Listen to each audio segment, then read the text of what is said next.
Everyone, সবাই কেমন আছো? আশা করি সবাই ভালো আছো। আমিও কিন্তু বেশ ভালো আছি। তো আজকে চলে এসেছি আমরা উদয়পুর বিচে। তো এখানে এসে আমরা দারুণ মজা করছি সবাই মিলে। তো দেখ, এরকম ভয়ঙ্কর সেরকমই সুন্দর। তো চারিদিকটা একটু দেখো। আর এখানে আমরা একটা টেবিল বুক করে নিয়েছি, জানি না কতটা ভয়েস শোনা যাচ্ছে।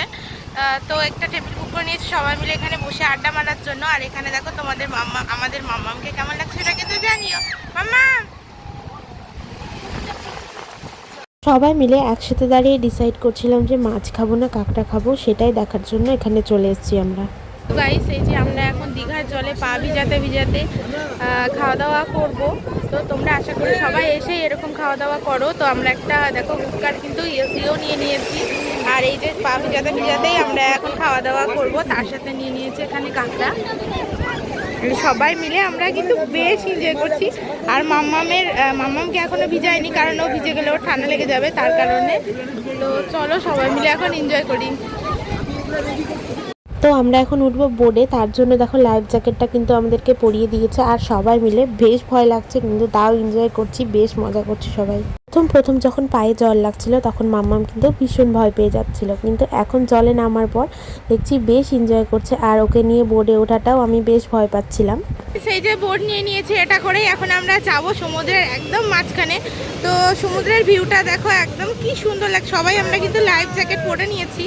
তো চলো এবার এনজয় কিন্তু দারুণ করছি। তো চলো এবারে যাচ্ছি সমুদ্রের মাঝখানে। তো সবাই দেখো, এনজয় করো। আমি তো বেশ এনজয় করছি, ব্লগটা কন্টিনিউ করছি, সবাই পাশে থেকো।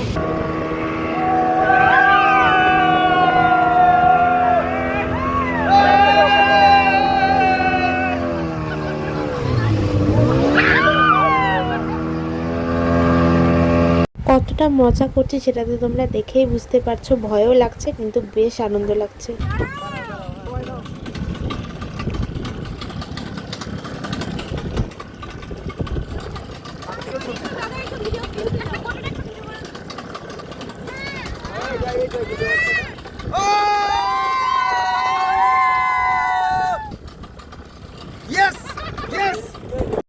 প্রথম যখন বোটটা চলায় তখন কিন্তু বেশ ভয় লাগছিল। আর এখন দেখো আমরা প্রায় মাঝ সমুদ্রের মধ্যে চলে এসেছি, এপার ওপার কোনোটাই দেখা যাচ্ছে না। দেখো তোমাদেরকে পুরো ভিউটা দেখাচ্ছি।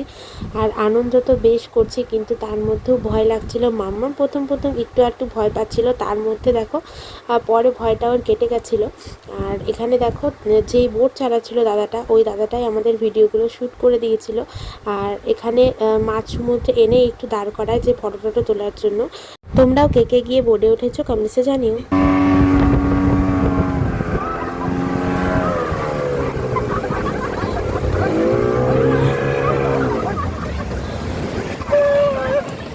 মাম্মাম দেখো ভীষণ মজা করছে। আমি ভেবেছিলাম যে বোর্ডে উঠে ওই হয়তো ভয় পেয়ে যাবে, কিন্তু একটুও ভয় পায়নি, ভীষণ মজা করছে। দেখো সবার মতো ওও খেলছে। Shut up. তো চলো এবার আমরা যাচ্ছি ওই দিকটাতে। তো আমরা এখন যাচ্ছি ওই দিকটাতে। তো চলো তোমাদেরকে দেখাবো, তোমাদের সাথে শেয়ার করবো কতটা মজা করছে মাম্মাম, সেটা একটু দেখো। ক্রিয়েটার হয়ে রিলস শ্যুট করবো না, তাও আবার দীঘায় এসে, তা তো হয় না। তো এখানে দেখো একটু রিলস শ্যুট করে নিচ্ছিলাম, আর রিলসটা আমার দেওয়ারই শ্যুট করে দিচ্ছিল। আর অ্যাকচুয়ালি আর দীঘাতে আসার হঠাৎ করে প্ল্যান হয়েছিল, তার একটা কারণ আমার দেওরদের ছিল অ্যানিভার্সারি। তো ওরা এখানে অ্যানিভার্সারিটা সেলিব্রেশন করবে বলে কিন্তু এখানে চলে এসেছি। আর সবাই মিলে এসে কিন্তু বেশ মজা করছি, সেটা ভিডিও দেখে তোমরা বুঝতেই পারছো। আর এই পুরো ব্লগটা তোমাদের কেমন লাগলো সেটা কিন্তু কমেন্টসে জানাতে একদম ভুলো না। স্নান ধান কমপ্লিট করে এখন যাচ্ছি আমরা রুমে। আর স্নান করে ওঠার পর তোমাদের দাদাভাই বলেছিল চোখ মুখের অবস্থা দেখে নিজেকে চিনতে পারবে না, ঠিক তেমনই অবস্থা হয়েছে দেখো।